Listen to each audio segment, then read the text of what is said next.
guys, so it is, I don't even know what today is, Thursday? Man, it's been pretty active. I feel like there's lots of holiday traffic already out there. Happy December 1st, that's probably the most important thing. I just did a visit at DaVita, which went really well. Pretty much got re-educated on a couple things, and which I appreciate because, you know, you tend to forget little things here and there. I mean, it's a lot to have to be on dialysis and so forth, and so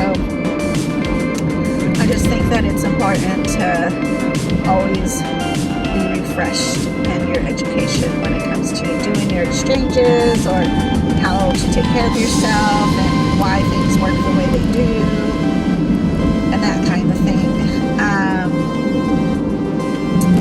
I had Charlie yesterday, so that was pretty cool. Richie had his teeth pulled. Actually, that sounds like crazy.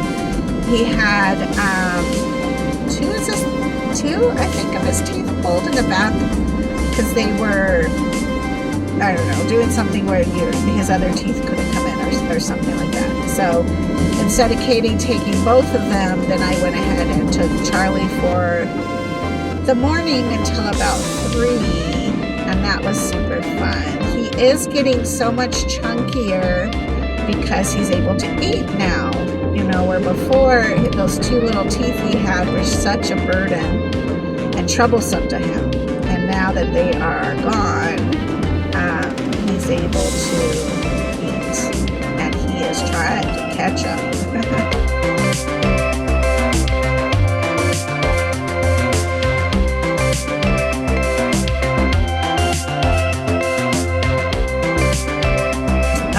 I did have to pick him up during both of my exchanges because he was fussy, and he actually slept. When he got there, he was asleep, and I guess he didn't sleep well that night, so he slept for quite a long time, so I was able to get quite a few things done, plus vacuum, thankfully, the floor area. And then what else did I do? I did dishes and did some cleanup and organizing, and then I had to do my exchange, and so I took him in very carefully in his car seat to my room and was able to start my exchange, but then he woke up halfway through and really, I think, needed a break from the car seat, so I had to pick him up then. And then on the second exchange, he was fine, and I put him in the car seat, and then he didn't want to be in the car seat, so he was a little fussy there. But he did end up falling asleep for a good portion of the time until about the last 10 minutes of my exchange. So either way, it wasn't a big deal, and it wasn't terrible. It wasn't like couldn't handle it. And it wasn't even, I don't know, but you do have to remain calm, and you have to think practically, like, well, he's just going to have to cry it out while I do my disconnect, and then I'll pick him up and we'll take a nap together, which we did. And he's fine. So, but, you know, as he gets older, things will shift and just keep evolving into how do I do this, you know. I don't know that there'll be a time where I can't not do it while I have him, unless for some reason he doesn't listen to me. That might be a problem, but I don't know. I think if you educate your kids to behave a certain way and they understand things, then you can teach them how to behave correctly during the things you need to have done. Like, my kids were never allowed to throw a tantrum in the middle of the store because that just was not allowed. You're not allowed to run around and just scream for no reason. Like, I don't know. I'm not going to criticize other people's parenting or their children, but that's just not my life. That's not what I put up with. So I think that's perfectly fine. You know, I do have some friends. It's funny because they have grandkids and they're like, I did baby proof and I'm not going to. And I thought that was funny because it's like, you know, you don't want I think about my place, and I do have like quite a lot of plants, and plants that I don't think they'll eat. It's more like the plants rack. They could maybe fall on them if they tried to climb up it, something like that. But that can even happen with the dresser or a bookshelf and yada yada. But I think if you're watching them correctly, then they won't have that opportunity, hopefully. But so there are some things like that I know that will have to be changed and adjusted. But I do think it's okay to start teaching your kids, like, no, those aren't for you. No, don't pick that up. Ask before you touch everything. I think those things are important to teach them. Because if you don't teach them, who's going to teach them? And then they go to somebody's house and they're like crazy. That's embarrassing.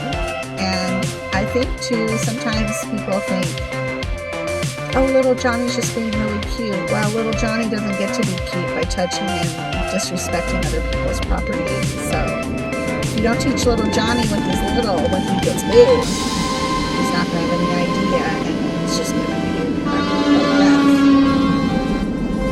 that was crazy. That poor guy was trying to turn and that car slammed on its brakes. That was ridiculous. Traffic is crazy. I literally drove past at least 2 accidents on my way to Davita. So I think everybody is getting excited about the holiday and they're getting ready for whatever, and everybody's hustling, bustling, and not really paying attention when driving. I do think that I'm going to start taking care of Charlie a couple more days out of the week more regularly. But those days I will have Ben and Dawn with me to help, which will be great. And I will have, so we are talking about maybe me watching Charlie 2 days out of the week, which would be mornings, basically. And so one of the days I know will be great because I will have either Ben or Ben and Dawn to help. Just kind of manage it. And then on Mondays, I can do it on my own. What's great about Monday is that I do my exchanges, but I also have breakfast with Linda. So he can go with us and it'll be great. And he's little enough to be cuddled and cared for. And, I think that'll be fine. So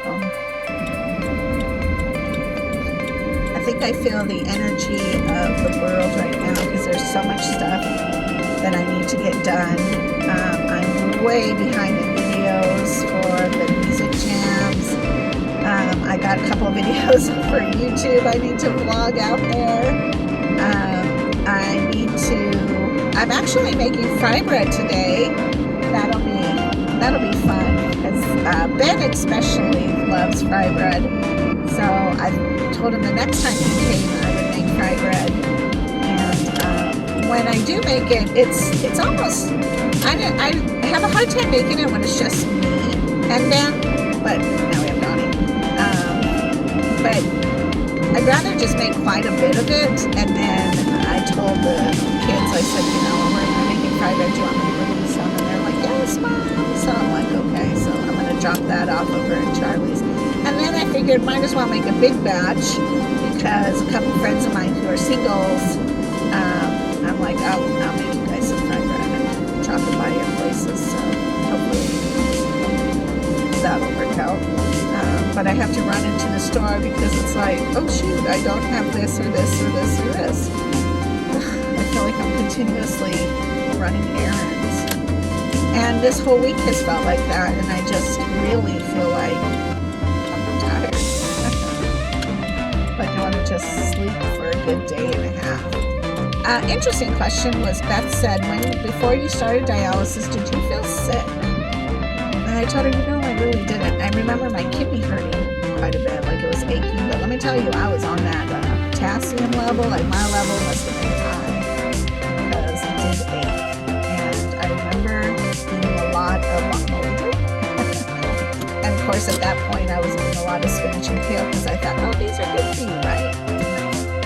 So that's what I was doing. And it was funny to remember, like, oh yeah, it seems like such a long time ago. I'm coming on to 2 years of being on dialysis. And it's still great. It's still not a problem. I like it. It can interfere, but you just move and evolve with it, and you make the best of your life. So, all right, got to run into the store. I will talk to you guys later. Have a great day. Bye-bye.